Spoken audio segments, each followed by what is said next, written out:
Olá, galera, eu sou a Jéssica do Como Você Estuda e hoje você vai aprender a resolver a questão 163 da prova do Enem 2019.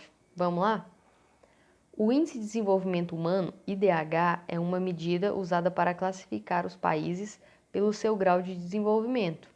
Para seu cálculo, são levados em consideração a expectativa de vida ao nascer, tempo de escolaridade e renda per capita, entre outros.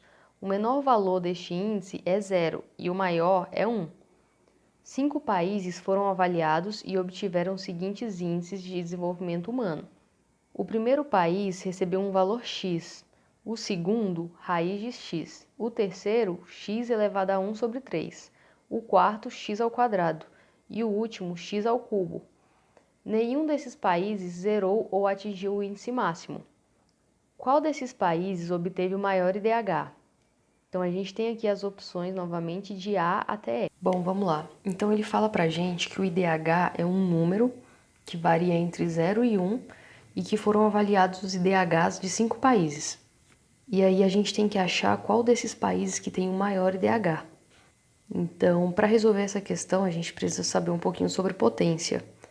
Por exemplo, se eu te dou aqui um valor elevado a 5 e esse mesmo valor elevado a 2, qual dos dois você acha que é o maior? A gente tende a achar que é o x elevado a 5, porque afinal de contas o expoente dele é maior. E isso é válido em muitos casos, mas não em todos. Então a resposta para a pergunta é depende. Por exemplo, se a gente colocar que o x vale 2, então a gente substitui aqui 2 elevado à quinta, isso daqui vai dar 32. Se a gente substituir aqui 2 elevado ao quadrado, isso daqui dá 4. Então, nesse caso, foi válido, né? A gente viu que o x elevado à quinta, ele é maior do que o x elevado ao quadrado. Agora, se eu falo para você que o x vale 0,5, então a gente substituindo aqui, 0,5 elevado à quinta é 0,03. E agora, 0,5 elevado ao quadrado dá aproximadamente 0,3. Então, nesse caso aqui, a gente vê que o x ao quadrado ele é maior do que o x à quinta. Então, não necessariamente o número que tem o maior expoente vai ser o maior.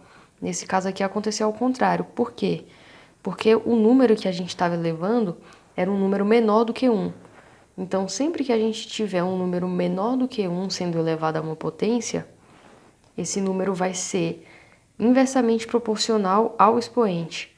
Então, quanto maior o expoente, menor o seu número. Que foi o que aconteceu aqui. Quanto maior o expoente, que no caso era 5, menor o seu número. X à quinta é menor do que x ao quadrado, porque o x valia 0,5. Então, é isso daqui que a gente vai usar para resolver a questão.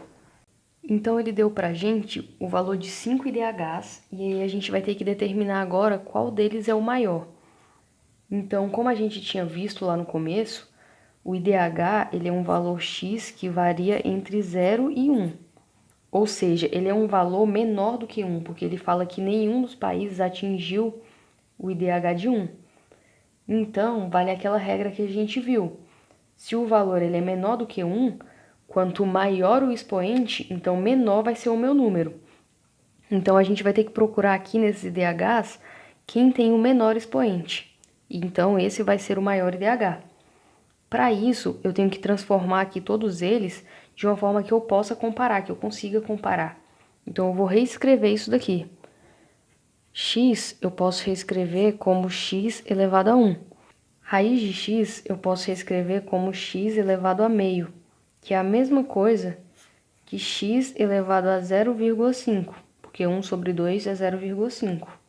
X elevado a 1/3 eu posso reescrever como x elevado a 0,3, que é uma aproximação. X elevado ao quadrado já está escrito de uma forma que eu consigo comparar aqui, então eu vou só reescrever. Da mesma forma, o x ao cubo. Eu vou só reescrever. Então, agora, eu consigo comparar todos os expoentes. E para achar o maior IDH, então eu tenho que achar o x aqui que tem o menor expoente. Afinal de contas, o x é um valor inferior a 1, então o maior IDH vai ser aquele que tem o menor expoente. Comparando aqui todos os expoentes, 1, 0, 5, 0, 3, 2 e 3, quem tem o menor é esse daqui, x elevado a 0,3. Logo, esse daqui é o maior valor, o maior IDH. Sendo assim, então, a gente marca o nosso gabarito, alternativa letra C. Se esse vídeo te ajudou de alguma forma, não esquece de deixar o like e passar aqui na descrição para conferir os conteúdos complementares, beleza?